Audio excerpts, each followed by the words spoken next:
जनवरी के पावन अवसर पर जबकि पूरा देश गणतंत्र दिवस मना रहा है, मुझे भी गणतांत्रिक भाव एवं वर्तमान परिस्थितियों पर अपने विचार प्रस्तुत करने का अवसर प्राप्त हुआ। प्रिय श्रोतागण, आज का ये विषय न केवल हमारा राष्ट्रीय गौरव है, बल्कि हमारे देश का भविष्य और वर्तमान स्थिति का प्रतिबिंब है। सबसे प्रथम मैं आप लोगों के समक्ष गणतंत्र का अर्थ प्रस्तुत करना चाहूंगा।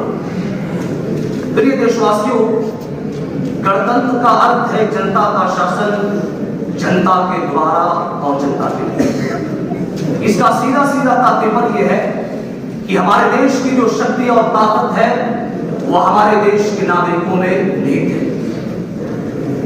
भारत के संविधान ने हमें समानता, स्वतंत्रता, न्याय और धर्मनिरपेक्षता के सिद्धांत दिए हैं और वास्तव में यही चारों स्तंभ हमारे देश के लोकतंत्र के लिए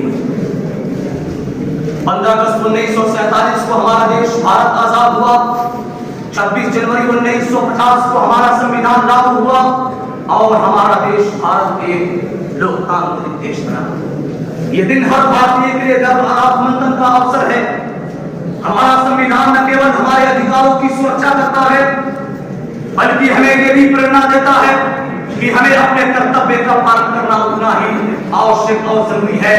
चाहे हम हिंदू हो, मुस्लिम हो, सिख हो, ईसाई हो, किसी भी धर्म या जाति के मानने वाले हो, हमारे देश का ये संविधान सबके लिए एक समान है। प्रिय देशवासियों, हमारे देश भारत दुनिया भर में अपने विविधता और प्रेम के लिए जाना जाता है, लेकिन वर्तमान में कुछ ऐसी परिस्थितियां जन्म ले रही हैं जो हमारे देश के लोकतांत्रिक मूल्य को खतरे में डाल रही है। भाषा, जाति, धर्म और संस्कृति में भिन्नता होने के बावजूद हमारी एकता ही हमारी सबसे बड़ी ताकत है।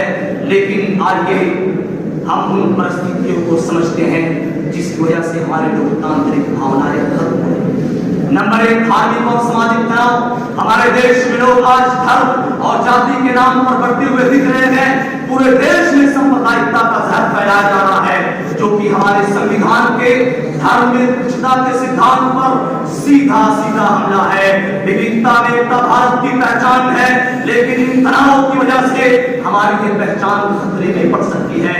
भारत का संविधान जबकि हमें ये सिखाता है कि भाषा, धर्म, जाति और संस्कृति के भेदभाव को खत्म कर देना चाहिए, हमारे देश के हर नागरिक को एक समान अवसर और अधिकार मिलना आवश्यक है। नंबर 2, शिक्षा और रोजगार का अभाव। युवा हमारे देश की रीढ़ की हड्डियों की तरह है, लेकिन अगर उन्हें अच्छी शिक्षा और रोजगार के अवसर प्राप्त नहीं होंगे तो हमारे देश की भविष्य उज्जवल कैसे हो सकती है? बेरोजगारी और शिक्षा के कारण आज पूरे देश के युवाओं में निराशा और